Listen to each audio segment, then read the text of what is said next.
मृत्यु, कर्म और यमलोक की रहस्यमयी यात्रा। बहुत प्राचीन समय की बात है। धरती पर नैमिषारण्य नाम का एक पवित्र वन था। वहां बड़े बड़े ऋषि और मुनि तपस्या किया करते थे। चारों ओर शांति, वेदों का उच्चारण और यज्ञ की सुगंध फैली रहती थी। उस वन का वातावरण इतना पवित्र था कि वहां देवता भी आने की इच्छा रखते थे। एक दिन अनेक ऋषि मुनि एक विशाल यज्ञ के बाद सभा में बैठे थे। उनके मन में एक गहरा प्रश्न उठ रहा था। मृत्यु के बाद क्या होता है? आत्मा कहाँ जाती है? पाप और पुण्य का फल किस प्रकार मिलता है? तब सभी ऋषियों ने सूत जी महाराज से विनम्र निवेदन किया, हे सूत जी, आपने हमें अनेक पुराणों और धर्म का ज्ञान दिया है। अब कृपा करके हमें मृत्यु के बाद की उस रहस्यमयी दुनिया के बारे में बताइए, जिसे जानने की इच्छा हर मनुष्य के मन में होती है।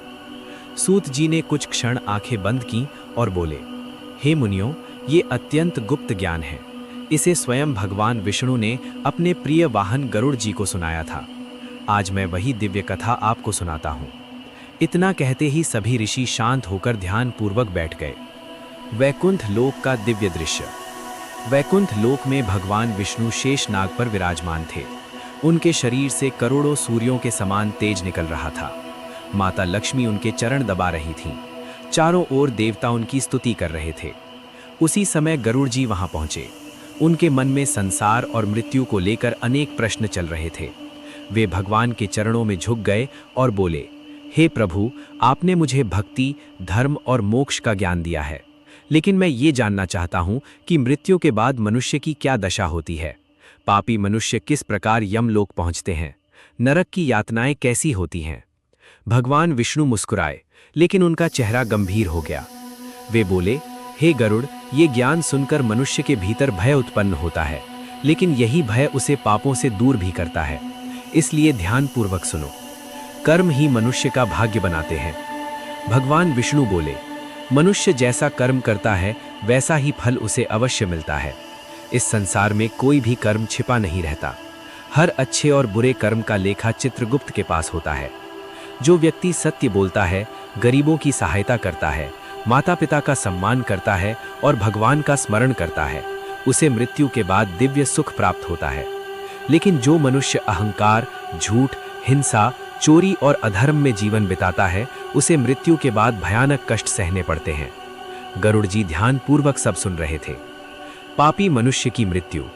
भगवान विष्णु ने आगे कहा, जब किसी पापी मनुष्य की मृत्यु का समय निकट आता है, तब उसका शरीर रोगों से भर जाता है। उसकी आंखों की चमक समाप्त हो जाती है, सांसें तेज चलने लगती हैं, मन में भय भर जाता है। वो अपने परिवार, धन और घर को छोड़ना नहीं चाहता। उसका मन मोह में फंसा रहता है। उस समय उसे डरावने दृश्य दिखाई देने लगते हैं। उसे ऐसा लगता है जैसे अंधकार उसके चारों ओर फैल गया हो। शरीर कांपने लगता है, आवाज बंद होने लगती है। अचानक कमरे का वातावरण बदल जाता है। यमदूतों का आगमन। भगवान विष्णु बोले, तभी वहां यमराज के दूत पहुंचते हैं। गरुड़ जी ने पूछा, हे प्रभु, वे कैसे दिखाई देते हैं? भगवान बोले, उनका रूप अत्यंत भयानक होता है।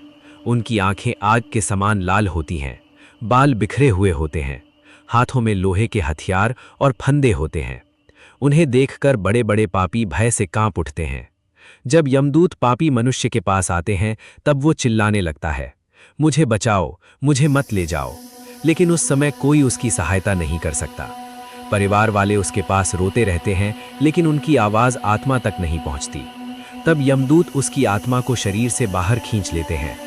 भगवान विष्णु बोले, हे गरुड़, आत्मा को शरीर से अलग होने में बहुत पीड़ा होती है। जैसे किसी पेड़ की जड़ को जबरदस्ती उखाड़ा जाए, वैसी ही वेदना आत्मा को होती है। आत्मा की यमलोक यात्रा। शरीर छोड़ने के बाद आत्मा अकेली पड़ जाती है। वो अपने घर और परिवार को देखती है, लेकिन कोई उसे देख नहीं सकता। कुछ समय बाद यमदूत उसे यमलोक की ओर ले जाते हैं।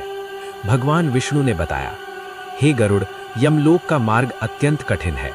वहां न जल होता है, न भोजन। रास्ते में जलती हुई रेत, कांटों से भरे जंगल और भयानक अंधकार होता है।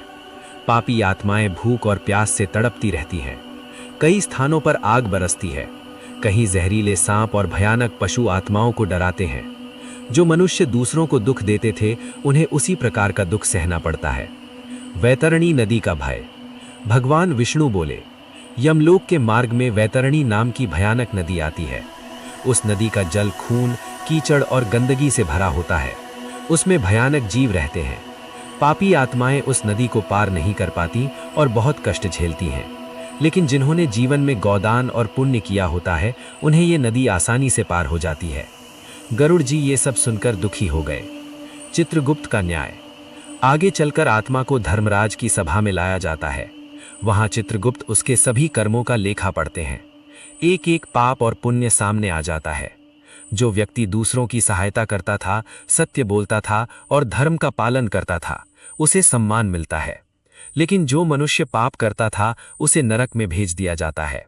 नरक की यातनाएं। गरुड़ जी ने पूछा, हे प्रभु, नरक कैसा होता है? भगवान विष्णु बोले, नरक में अनेक प्रकार की यातनाएं होती हैं।